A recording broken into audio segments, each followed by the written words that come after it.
Всем доброе утро. Сегодня у нас небольшой, наверное, мягко сказано, да? 280 километров туда и обратно. Выездной тест Havail H6 будем тестировать. И поедем на ледяной вулкан, который находится в Алматинской области. Ни разу там не был. Думаю, стоит там побывать, потому что отзывы хорошие, прям красивые. Есть что поснимать и есть с чем сфотографироваться. Так что погнали. Дорога долгая, 4 часа.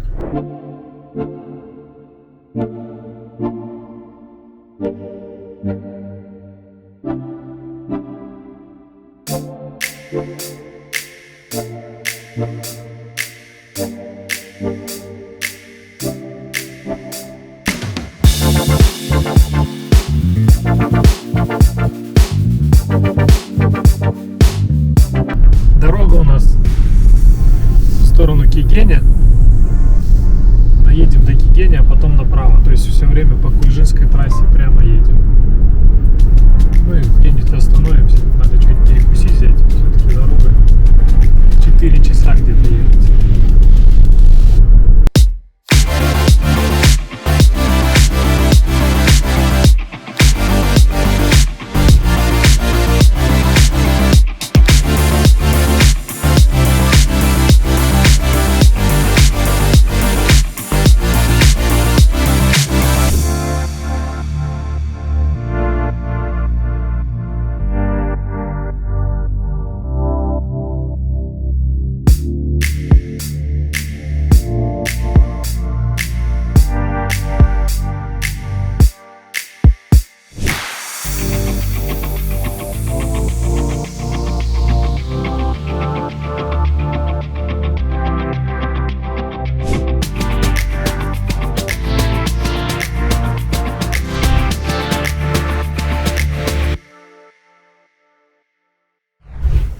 Ребят, смотрите, мы приехали.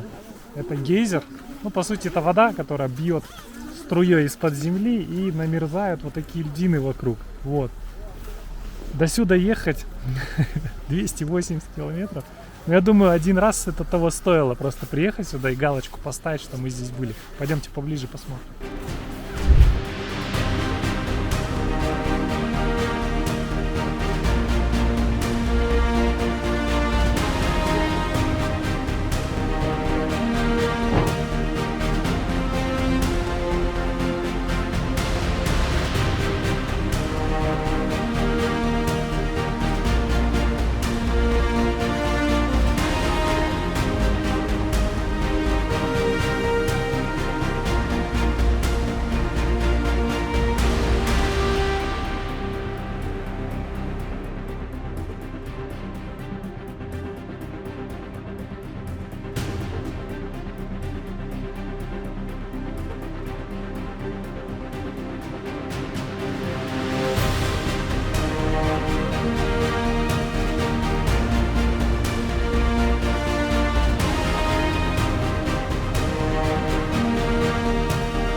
В общем-то, посетили мы интересное место. Теперь поговорим немножко о самом автомобиле, который так комфортно нас довез до этого места. Это третье поколение H6, уже на платформе Lemon. И что дает эта платформа? Во-первых, автомобиль стал легче, хотя саму конструкцию кузова усилили. Во-вторых, прицепили уже кучу всяких электронных помощников, и напичкан этот автомобиль прям по самому современному, что только можно. То есть китайцы не жалеют электроники, они сюда все включили. Что еще интересно? Ну, по поводу комфорта я уже сказал. Рулежка тоже здесь все отлично с рулежкой. Автомобиль послушный, чувствуется, то есть никаких левых движений от него не ожидаешь. Стабилизация, все работает. Сейчас их попытались отключить. В принципе, в занос попытался, но автомобиль в занос не пошел. Все равно держит. Преемистость, ну, естественно, двигатель GV4 N20 здесь стоит. Это уже тоже новый двигатель. Его ставят здесь. Также на Dark он стоит, этот двигатель. 7-ступенчатый робот DST на 2 мокрых сцеплениях. Стреляет тоже неплохо автомобиль. Ну, конечно, не 7 секунд до сотни, но, тем не менее, достойно. По расходу. Расходомер у нас показывает 9,3 литра на 100 километров. Залили 95-й бензин, естественно. Расход по трассе тоже, в принципе, ну, для 2 литров, конечно, можно было и меньше, но хотя 9 литров, я думаю, нормально. В общем, двигаемся обратно в сторону Алматы. Не знаю, стоило это ради 15 минут пофотографироваться, ехать 280 километров. Но я думаю, что один раз можно съездить, пофотаться зимой. Галочку ставить.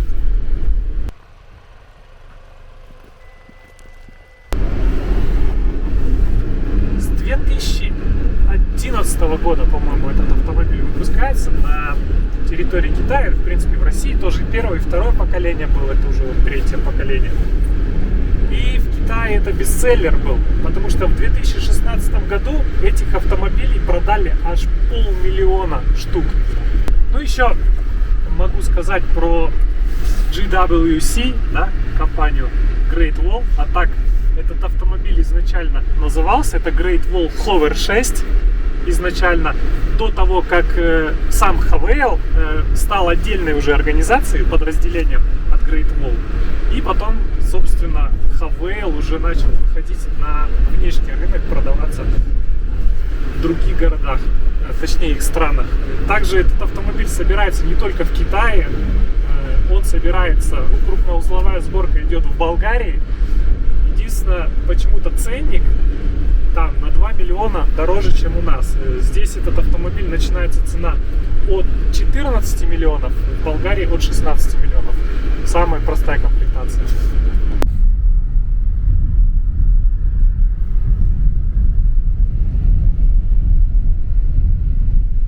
По электронным помощникам здесь есть все практически. Это автоматическая парковка.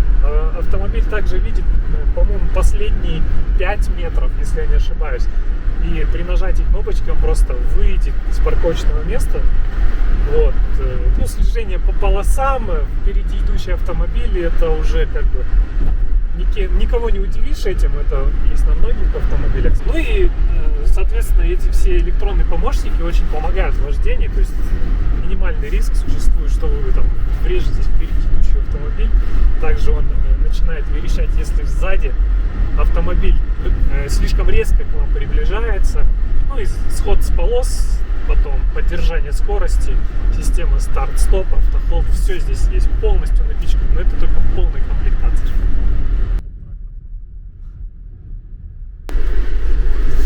Знаете еще, что примечательно, про ходовочку расскажу.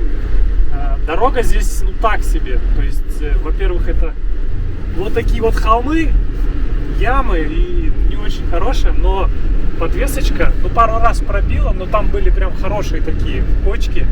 А так едешь комфортно достаточно. То есть не трясет, мягенько работает все, плавненько, очень хорошо. Про двигатель. Легендарный хавейловский 2-литровый бензиновый турбомотор. Здесь у нас 204 лошадиные силы на 320 ньютон момента. Это серия GW4N20. По сути, был такой двигатель GW4C20. Возможно, что-то похожее.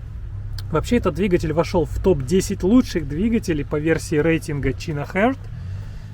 Мотор комплектуется 7-ступенчатым роботом с 2 сцеплениями мокрого типа.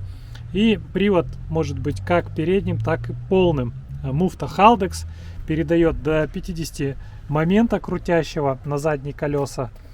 И на китайском же рынке доступны версии двигателя серии GV4N20 имеют множество технических преимуществ, кстати, таких как высокая эффективность, низкий уровень выброса и небольшой вес.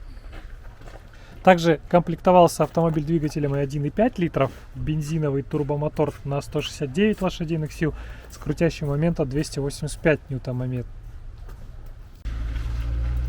Кстати, тепловой коэффициент полезного действия этого двигателя это 38,3, на уровне 38,3%. Это очень неплохой показатель.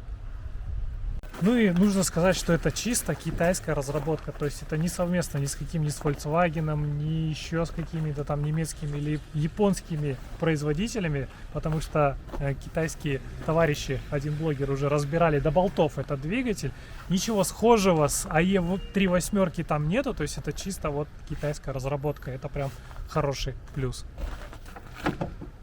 А чё ж он закрывается тогда? Да, палочка. С палочки, а не с... Ну, про внешний вид сразу видно, от второго поколения очень сильно отличается. Во-первых, это, смотрите, какая решетка. Она с узорами, такие, как не знаю, чешуя, что ли, можно сказать. Дикие такие фары, взгляд дикий. Да, тут полностью все светодиодное. Снизу туманочки есть. Вот как-то так это выглядит, очень классно. Давайте посмотрим, что у нас сбоку. Очень сильно смахивает что-то такое Хайлендер. Ну, такой прям большой кроссовер. 19-е диски. Машину уже зафаршмачили, по трассе ездили. Так что извиняюсь, что немножко грязная. Тут просто в поселке нету моек. Да, диски у нас 19. Здесь стоит у нас Йокохама. Вот. Ну и сзади тоже автомобиль изменился. Смотрите, вот что значит наследие Great Wall Motors. Вот.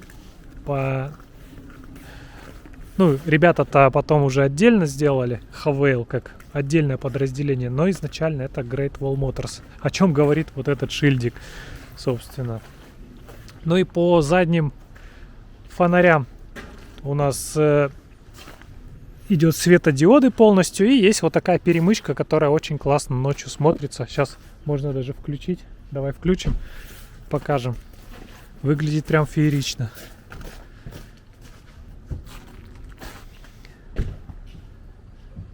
Вот оно как все светится. Сзади очень много места, хотя сидушки отодвинуты назад, но, как видим, пространство большое, то есть будет комфортно. Имеем подлокотник с двумя подстаканниками. Очень приятная эко-кожа. Подогрев имеется. Вот здесь включается он. Вот они две. Два USB. Дефлекторы назад. И перфорация. Смотрите, сидушки прям такие фактурные достаточно. Интересные. Ну и панорама.